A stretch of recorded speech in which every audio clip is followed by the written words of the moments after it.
Yo represento, Señor, a los polluelos tan lindos, a esos polluelos linditos. Yo represento, Señor, a los niños sin cariño, a esos niños sin abrigo. Yo represento, Señor, a los niños sin cariño, a esos niños sin destino.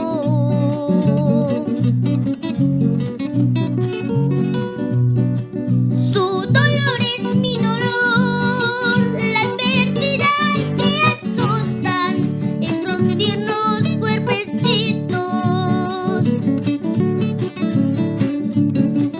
Te lo recuerdo, Señor, por esos niños que pernotan en las tenebrosas calles. Te lo recuerdo, Señor, por esos niños que trabajan maltratados por el mundo.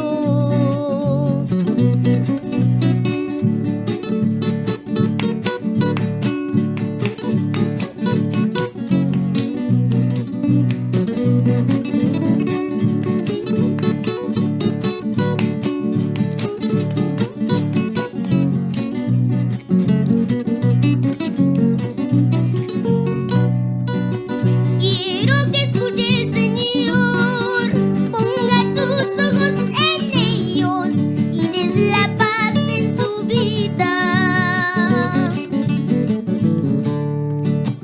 Que ya se acaben, Señor, tantos castigos absurdos de las manos de injusticia. Que ya se acaben, Señor, esos que cortan los tallos sin pensar en los retoños.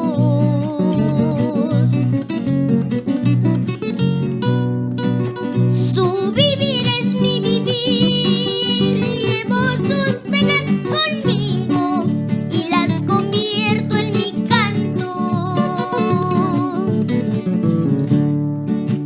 Pido tu amparo, Señor, por los pimpollos tan tiernos, el color de la mañana.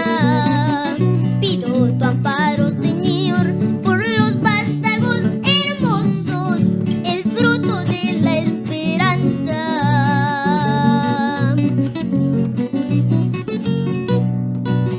Cuando le crezcan las plumas y llene el buche de trigo, cuando el sol radiante caliente su cuerpo frío, los polluelitos se prenderán